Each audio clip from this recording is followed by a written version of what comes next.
Hi. I just recently finished a new game project, uh, and it got me thinking about how I've lost a lot of stuff over the years. My old games, I've not been very diligent about backing things up, and I like looking back at all my old projects and thinking about them and thinking about what I've learned and stuff. And so what I've done is just scrounge over the internet, over my Google Drive, over my Google Photos, a bunch of places where I thought I might have had some references to some of my old projects, and some of them are just memories. But I've written down a list of projects that I can think of that were important to my development as a game creator, and I found some things. I've even got a special little thing at the end where I actually found a working prototype of one of my old games that I've got working, and I can play it, and I'm going to show that a little later. It'll be the last thing I show, but I'm going to go back through some of my old projects and just talk about them. They're in varying states of availability and functionality, and most of them aren't playable, or I have no connection to them at all, so we'll talk about them as we go through. The first one, I found my old website that I used to kind of keep like a little bit of a devlog on, and this was one of my projects that I actually finished to pseudo completion, Spelling C. And this game, while it is kind of lost to me in the sense that I don't have the source code, I don't have any of the original art, I don't have the original project files. It is. I did upload it to itch, and it is playable. It's got some bugs, and it's got some little graphical glitches and stuff like that. But it is perfectly playable. One of the bugs is a little frustrating. I've got it up actually right here. We'll see if it comes up. Basically, this game is it's inspired by Text Twist, which was an old Flash game, I think, or something. But essentially, you get 6 letters. There's always a 6-letter word. I think in this case it's strain. Well, there's other ones apparently like trains. And you get the idea. You find as many words as you can in that 6-letter word. Once you found the 6-letter word, you move on, and it's a score attack kind of game, and you try to get the highest score. There's a system in this game where, like with plural words, like say I wanted to type pat and pats, instead of having to type pat and then PATS, what you're supposed to be able to do is hold down Shift, and that'll keep the word up there, and then you could type the second word. But the bug is sometimes that will it'll think that the Shift key is held down constantly, so you're constantly trying to keep the letters up there, which means you have to backspace all the letters out every time you want to write a new letter in, write a new word in, that is. So that was super frustrating. I don't know what caused the bug. It worked fine in the editor, and the weird thing is it's like intermittent, and it takes a while to show up. And this game actually had a second mode, the target mode. There's a target puzzle in my local newspaper that I used to do when I was growing up with family, and the objective of the puzzle is you get a 9-letter word, and it's the same idea, but every letter has to contain the target letter, which is the green one in here. So you can basically there's a lot more words that you can make, but you can just regenerate new ones if it's too much. Like, look at that. That's a lot of words. That seems a little more manageable, but the target letter is a V in this case, so it's gonna be more difficult. But so yeah, Spelling C, perfectly playable. A little bit annoying at times if that bug crops up. But yeah, there's my original blog post I made on it. There's a link to it there. Yeah, let's move on. Next one, this game is completely lost. Don't have any reference to it that exists other than this blog post that I made. This was a math trainer.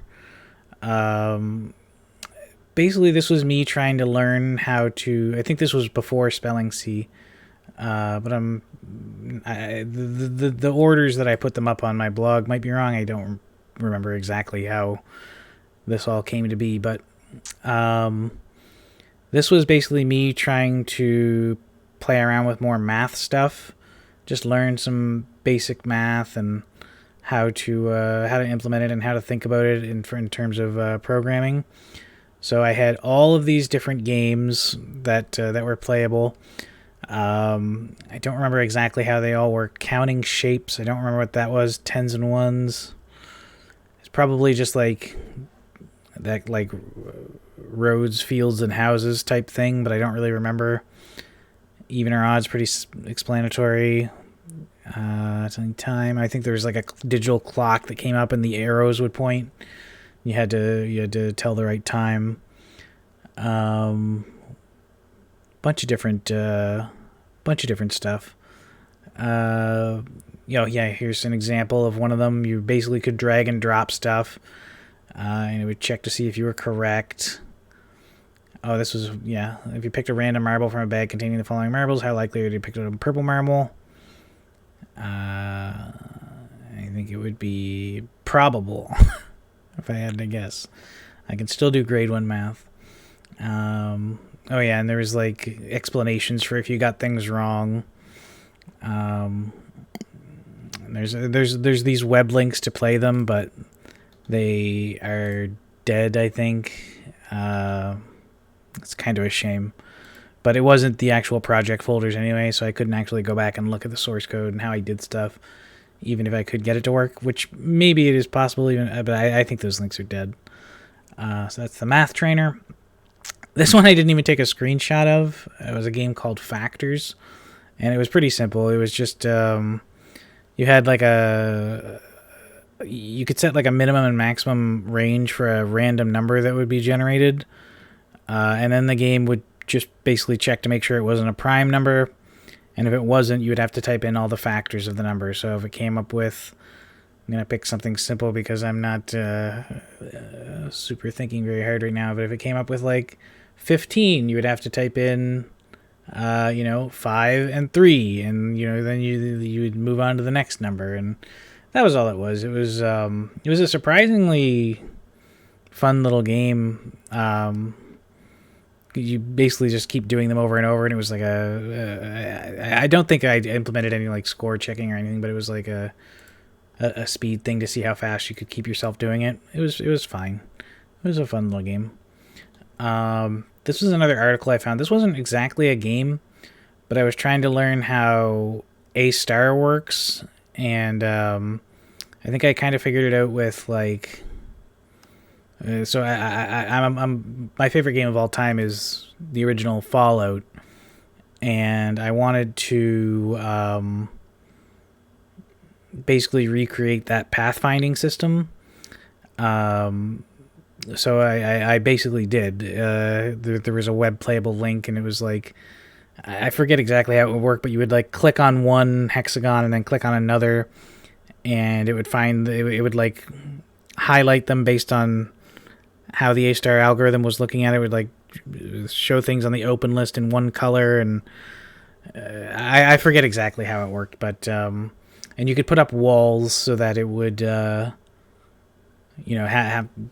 more complicated, or I think there were some walls built in, and you could also draw walls as you wanted to, but I don't remember. It's been a long time, but anyway, this was really interesting to me because it was one of the more complicated things that I had learned at the time, so I was pretty proud of myself for coming up with this and figuring it out. I never really did anything with it. I never made a game that used the system. This was one of my early big games. It was just called Space Combat Game. It was basically like me trying to recapture the magic that was Free Space for me. I love Free Space and Free Space 2. Some of the best games of all time. I think I just replayed Free Space 2 like last year. Phenomenal game. The best controls in any space shooter is just the mood of it, fantastic. This is obviously, as you can tell from the screenshot, a bit of a weak imitation, but I really I wanted to play around with it and make something that was in that genre. Yeah, there's a screenshot of it in the engine with the star field behind you. Yeah, before and after texturing. Oh yeah, here's the screenshot of the combat system, and I'll try to break it down as to what's happening here because it's pretty wild. So there was a targeting system. I remember having a really hard time getting this to work so that these this like terrible PNG of transparent corners would actually align with the size of the ship. I forget even how I did it. I don't even know how I would do that today, but it basically it reshaped its X and Y axis based on the rotation and distance to the target, and it displayed like the distance to target, the target health, and there was like I had a weird firing system set up. It's like you could have, you basically, I think when you started the game, you could define your fire systems, and then how it would work is there was buttons on the keyboard that would rotate between the different firing systems for your 3 different fire controls. So your 3 different fire controls were leftmost button, rightmost button, and space. And so your first fire control might be a laser, and your second fire control might be a missile, and your third was like a beam weapon, and your fourth was whatever and whatever. And you could make combinations of them, so you could have like 4 set up to be fire both the laser and the beam weapon. And 5 would be like fire the laser and the missile. And so you could rotate between the different fire controls, and you can have like multiple fire systems dedicated to the same fire control. It was a weird system. I don't know why I thought it was a good idea.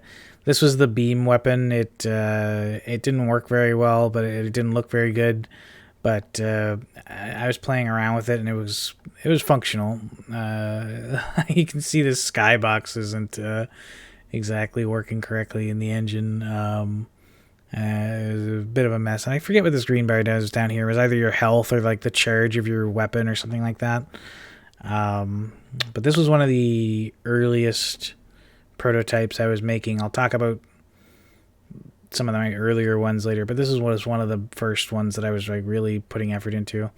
I remember I was making models. I forget if I was using Blender back then or 3ds Max. I don't really remember, but anyway, that's the space combat game. This next one is another one that's completely lost, my zombie survival game. This was another earlier prototype, maybe even before the space game. It was like this combat survival style thing. It was just a framework, but I'll try to remember all the features I had. I remember I was very proud of this inventory system. You could drag it by clicking on the yellow section, resize it by clicking on the green section, and it would dynamically adjust the locations of all the objects. There was like item attachments. There was like a laser sight, so if you attach that to a gun, it would have like a red beam that would shoot out. I remember the baseball was like you could equip it, and I hadn't figured out how animation works because I'm just a teal capsule with arms, and I think I just made the arm like rotate 360 degrees, and then the ball would release and move forward.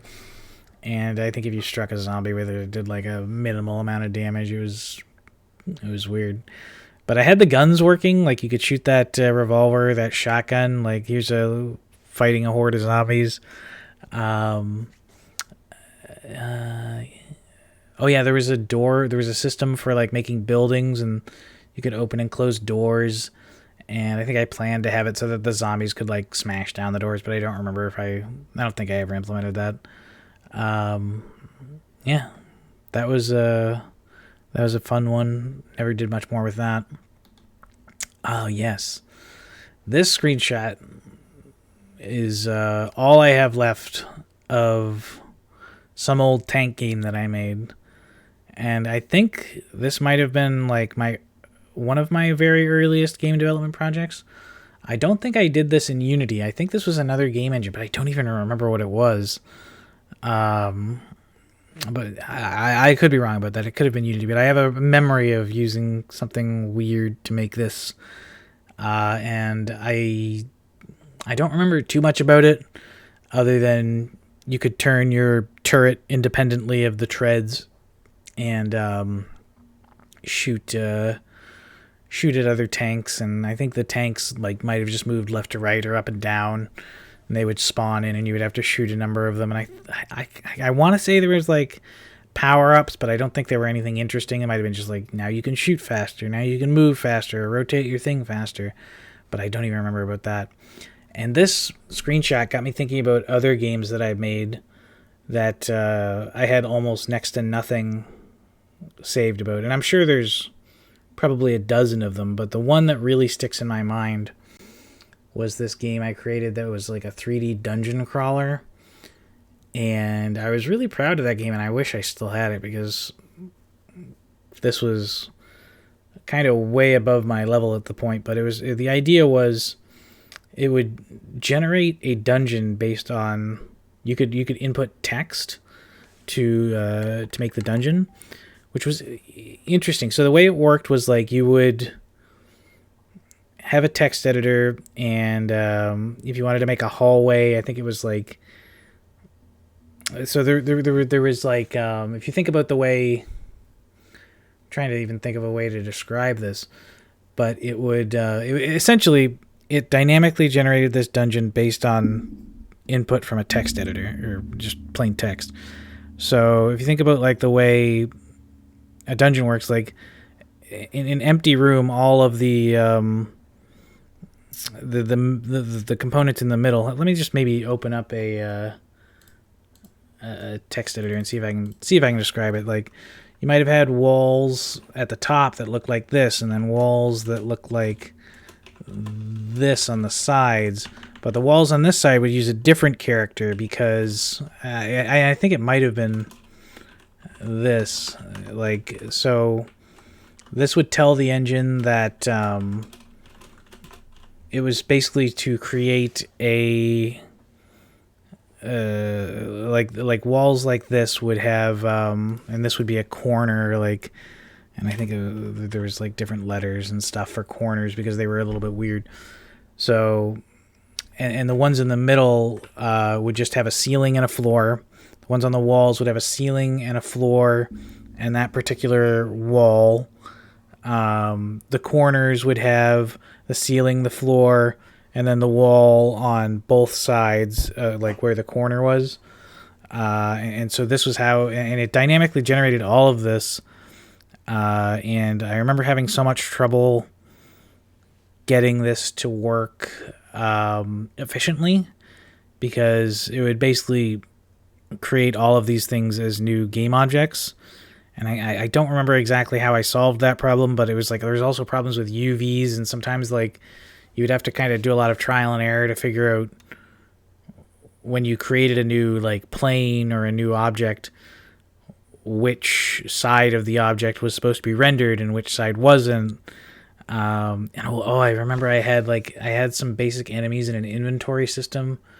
There was a skeleton enemy, and I remember I made a really nice low poly skeleton model that was really cool, and I wish I still had that, because that was really nice. But I'm sure that's long gone. I had that inventory system, and you could equip items and weapons. I think I had it set up so that you could swing a sword and deal damage to the skeleton, but I don't think I had any AI or anything like that, and it was basically just it was very low features, just a prototype. But it was cool that I got this system to work, and this is something that this was a fun one to have working. And unfortunate that it's completely gone to the ether, but still fun to think about. And this tank game, for whatever reason, made me think of that. And again, I'm sure there's more projects that I have just nothing from, but that was the one that came to mind when I started thinking about that. What else do we have? Oh, this was one of my early big games. This was when I had Delusions of Grandeur. Excuse me.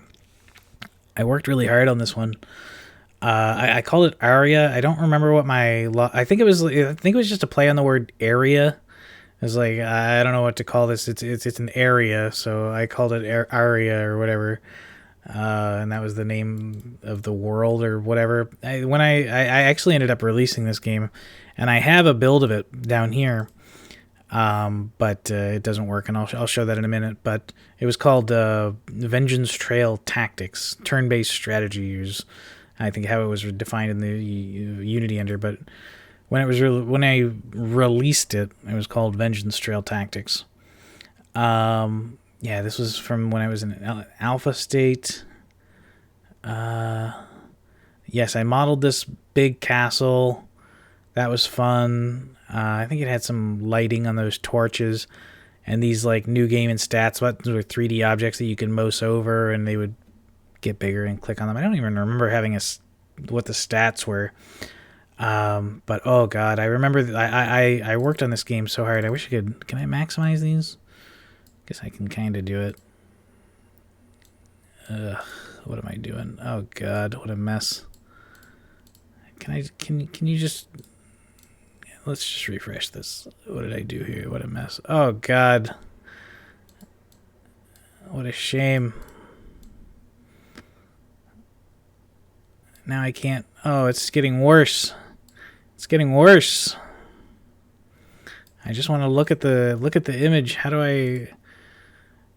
This is a real mess. What a Google Sites. What are you doing to me? Anyway, let me real quick over here see if I can find that screenshot somewhere else.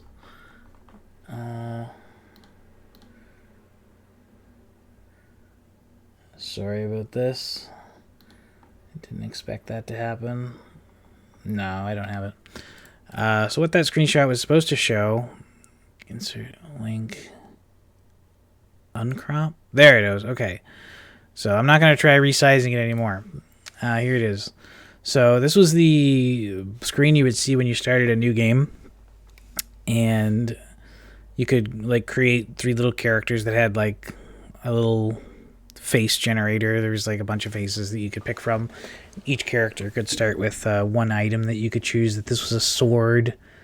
This was a wand. I can't tell what that one in the middle is. I really want to make it bigger. Don't. Okay. Oh, this was a crossbow, right. So, and there was also a shield, a spell book, maybe something else. I don't really remember. But, and then you could start with 3 orbs, and there was, as you can see, 12 of them.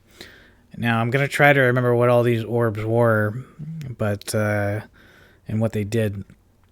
Like this one up in the top right is a missile orb. You can mouse over them to get a little description of what they do.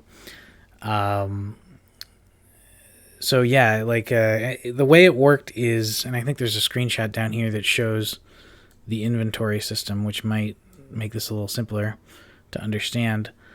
Oh God, why is it like this? Sometimes it. Anyway, so you had these 4 slots. You could equip 2 weapons, like I said, there was the 5 from earlier, and these were your orbs. You would just drag and drop them. Now, if you dragged an orb into the excuse me, one of these large slots in the weapon, every weapon had 4, or maybe every weapon had a random number for between 1 and 4. I don't exactly remember.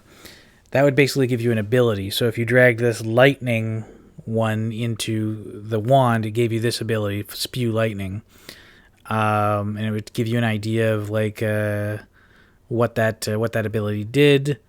It would cost 4 action points and 15 mana. And it would even tell you the formula. I remember I had this system in the game that I thought was really intuitive because I always wanted this from other games. It gave you there was an options screen that let you choose between, I want a basic number or a basic description of my abilities. want a detailed description of my abilities, or I want like the formula for my abilities. So depending on what level of detail you wanted, you could make it show you exactly how it was calculating the damage, which is I thought pretty clever, because I always wanted that from games. I don't like it when games obfuscate information that I could use to make important decisions. So I thought that was pretty cool. Just looking at the character sheet, there was all sorts of derived statistics from these abilities up here, or attributes, I guess, whatever you want to call them. But yeah, so like, and then you could also drag orbs. If you didn't want to give a new ability, you could drag an orb into an existing ability. So I think if you dragged like a poison orb into something like this, it would add poison damage to that. I don't remember. This might have been... I'm going to scroll back up. This might have been an orb that like increased the area of your abilities. Like this one increased the range, but this one might have been like something like the area. This was fire, ice, lightning, missile. This was earth. I remember the earth one was fun because the game. This was the actual like combat screen. It was very Minecraft inspired. I literally might have stolen these textures from Minecraft or a Minecraft texture pack. I don't remember. So it was basically a turn-based strategy game heavily inspired by Fallout Tactics. And so the Earth one, you would cast it, and I think like in a radius of 3, it would like raise and lower the ground in that area like randomly, which could create interesting opportunities for defensive and offensive stuff. Like if a area, like basically every character had a jump statistic, and if the elevation was too high between two areas, you couldn't jump it essentially. So you would have to go around it. So that could create some interesting tactical opportunities, which I thought was fun. And there was another Earth ability that just let you straight up like raise and lower, and it was super broken because you could just put like a guy with a crossbow and another guy with a wand, and like the wand guy would raise the crossbow guy up, and nobody could hit him, and he could shoot everybody. It was super busted. There was the poison orb, explosive or something. Haste. I think this one made things cost less AP, but like you could only have one of them or something because it was super busted. Wind, you could push people. Yeah, that's right. Like if you put a wind orb into something, you could make a skill that you like. If you put it into the spew lightning, it would push them back. Blood. I don't remember what this did. I think it's blood. I don't remember what this one was. Oh, this was the counter orb. Yeah, it says right here, you can put a counter orb in almost any ability, but countering with it will still cost mana. So you could basically, that was a really good one because it was basically an extra free action if somebody attacked you. So you could moving costs like 1 action point per tile, and your actions cost a varying number of action points depending on the action. You look at your character sheet and end the turn. The game worked surprisingly well. It looks pretty ugly. I remember you could like rotate the camera, and there was like these dynamic backgrounds based on the environment you were fighting in. I don't think they were dynamic actually. There's just, you could do that. And then the last screenshot here. This, why is it like this? God. There we go. I just need to click that. Okay, so this screenshot explained the out of game. Right, so this was inspired by FTL. So there's like this fog of war on the map. I think the story of the game was something like you were exiled from your castle, which is on the right side of the map, over to like the west side of the map. It wasn't, I'm not a writer. You basically moved from the left side of the map to the right, and this number here would count down, and once it reached 0, the parts of the map would start filling in with like enemy troops that were chasing you. So you had to get to the right before they caught you. And so they would, like, after this number counted down, it would like start filling out every turn. You would move like 1 square per turn. And so you could like grind if you wanted to, but there was a limit to the amount you could do it. And there were events that would occur on the map. Like you could go to this castle, and I think like it gave you an opportunity to shop. Like you could buy new weapons and orbs. Like you would get money at the end of every fight. You could also rest, and that would heal your characters. And you could use a tent, which you could buy, and there was the money. The tent like changed the rest from like 10% to 30%. Logically, I think that was inspired by the Final Fantasy VII tents. Obviously, it doesn't really make sense that you could only use a tent once, and that it would increase your healing. But you know, this is the way my brain was working at the time, which is fun to see. And so, as I said, I did find a compiled version of this, but unfortunately, when I try to open it, it doesn't work. And since it's compiled, there's not really much I can do. But I can see this interesting screen that I had. Well, it's not really that interesting. When I try to play it, just gives me some errors in the development console. I do get to see, I think these were the torches that I said had lighting on that castle. This was that main screen. I don't remember what these were, but this is basically as far as it gets, and probably as far as it will ever get. So rest in peace to Aria. Probably my first big pseudo-completed game. Like you could play this all the way to the end, and it had like a boss level at the end. There was only fights against other humans, and their AI was, it was decent for what I was capable of. It was basically just a bunch of if-then statements, and it would like try to calculate like how much damage they could do based on what abilities they had, and if they could hit multiple people, that would put it up in the that was like one of the first things they would check, and it would go down through this tree and try to find the best possible play, but it wasn't great. But yeah, you could go all the way to the end, and then there was like a screen that said you did it and you beat the game. And I think it did come up with some stats, like here's how many people you killed and how much gold you collected and how many times you rested and stuff like that. I'm nostalgic for this game. I wish I could play it again, but here we are. We don't live in that world. This was just another this is something I made for this game. I was trying to, like, I was aware that the characters in the game, I had talked to some people about this game, and they were like, yeah, the characters just look stupid. And to be fair, I think you could choose at the start of the game which color you wanted to be, and enemies would always show up as a different color or something like that. I forget exactly how it worked. Or anyway, so I wanted to try making more lifelike models, and I am not an animator or a modeler. This was like the best I did. Pretty bad. So I,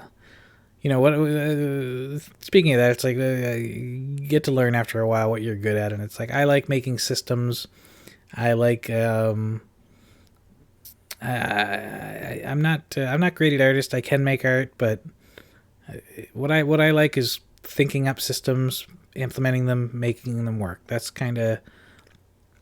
where I feel the best. Excuse me.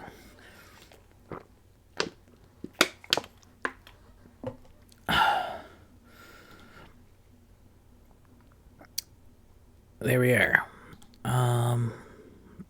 This is kind of where we end this video. This is Charge Up. This is a really cool game that I really loved. It's a side-scrolling space shooter. There was a demo I had. So the idea, the original idea was you were going to have to charge up your gun. That's why it was named Charge Up. And basically, by charging up, I mean just not firing. While you fired, it would diminish it. And if you ran out, you would basically not be able to shoot as quickly. There was power-ups, different waves, and a boss. And this is the game that I actually sort of got to work. So I'm going to show the game. I had to install like an old version of Unity to get it to work. But it's functional. It's here. It's alive. Like I said, the audio doesn't work. It gives this error sometimes, but it doesn't seem to have any significant impact on the game. So I'm going to play it. I'm going to talk about it. Here it is. This was the menu screen. Oh, look at these beautiful ships and their wacky movement. There's a difficulty selection, which I think basically just made the enemies have less or more health, but it was balanced around this hard one. Kept your high score. Played it a little bit. These chainsaw enemies. Chainsaw spaceships. Why am I the first person to come up with that idea in sci-fi? It's untapped potential right there. There should be more chainsaw spaceships. But here we go. Let's play the actual game. Now, there were sounds for shooting and enemies blowing up, and I think the chainsaw even had like a revving sound. But yeah, once you kill a wave, you get a power-up. The best ones are these weapons. So I unlocked this missile. Oh, yeah. And I increased the blast radius of the missile. Oh, this is the being a gamer right here. I got the shotgun, which is really good. You can get your speed up. You can get more health. Just wrecking these guys now. This is a really swingy game, because if you start off bad, the enemies get tougher pretty quick, and you don't get these power-ups unless you defeat the whole wave. So if you do bad at the start, it really snowballs into doing bad the whole game. And here are the turret enemies, which actually are like one of the only ones that aim at you. Now I think we're in the middle difficulty of the waves. I think there's like 5 kind of easiest waves, 5 mid waves, and then 5 difficult waves. And it's always random, so I'm just happen to be getting the same wave over and over with the 3. Oh, this is a tough wave, I remember. 3 shotgun enemies. The shotgun enemies are tough, because you got to be in the right position to avoid them. Oh, I missed that power up. It's okay. But yeah, you can, like, I haven't been paying too much. There's the spread gun upgraded, which is like the best. I think it adds 2 more bullets to the spread gun. There's enemies that shoot missiles at you, but they're pretty easy to avoid. I got the increased blast radius again, which is a good one. Oh, I got hit. Speed up. It's good to be fast. Oh my god. This game is actually pretty fun to play, which is, I don't want to say abnormal, but usually when I make real-time games, something goes wrong. But this game isn't far from perfect. But there's some magic here. There's something here. It's a little busy. If I were to actually work on this game again, I would probably change the way the background looks. There's just too many particles. I like that those worlds that get generated. I think that's fun, but it's too much. Oh, here's the boss. I wonder if I can beat him. He's pretty tough. Oh, God. I got health. That's good. I remember if you destroy the top and bottom, you get extra power-ups before you destroy the middle. Because once you destroy the middle, the whole thing's gone. Oh. I got him. I did it. Hot dog. New high score, too. So there it is. That's Charge Up. Now, the sad thing about this is, I know I added more content to this game. Beyond what you see here, Excuse me. I was really sick last night. So I'll show it because I actually made some YouTube videos. So the idea was I was going to have some, like that first wave was like, the idea in my head was I was going to have a wave based on Terrans from StarCraft, Zerg, and then Protoss.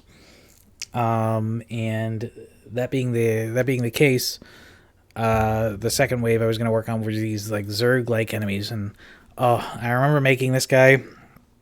And I kind of remember how I did this because he looks pretty cool, like the way he wiggles and like obviously his eye blinking and changing. I really like the design of this guy.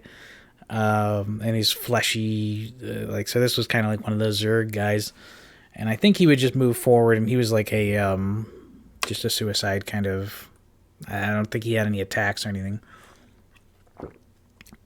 Oh, but I think I might have made a boss out of this, because I sort of remember that you had to shoot his 3 things out before you could hit him in the eye, or something like that. But that's all lost to history. So that was I called this guy the Hunter, and then there was this guy, the Evolved Consumer. Oh, I was going to talk about, I forgot to talk about one thing. With this guy, the way I got him to wiggle, as you can see, he's just jiggling all over the place, and I thought that made him look pretty fleshy and pretty interesting. I remember the way I did that was, I just, I got a list of, like, all the vertices, and all the vertices had like their like origin location, and then I just like wiggled them a little bit, and I remember thinking that it was surprisingly the performance worked surprisingly well. Like I thought that would be a lot of math to handle, but it ended up working just fine, and it looks pretty good. And I did something similar with the Evolved Consumer. I took the vertices and just like made them go on a sine pattern. So the ending was fixed and the head was fixed, but this was all just vertices like going on a sine wave. And I forget how I did the mouth, if that was like animated externally or whatever, but I think it was just called the Evolved Consumer because there was a consumer that was just the head, and this one had the tail. I don't remember what the significant differences were between those two, but there was supposed to be like a progression of enemies in the Zerg wave that was like they would evolve over like the 3 minutes that you were fighting them or whatever. This video is 42 minutes already. But I've had a lot to talk about, and I wanted to kind of get this out there and put it out there, so I'm glad I had the opportunity. This was just a list of my projects. Charge up. That was fun. I'm glad I found this. I'm glad I got it to work. I'm glad I was able to talk about it. I think I've talked about everything I wanted to say. Thank you for listening. It's fun remembering all this old stuff and kind of my progression through the years. And again, there's probably another dozen projects that I've had that I don't even remember. Little prototypes, little stuff that I made in consoles or text or whatever. But this was all the big stuff that I could find and that I could think of. So have a good one.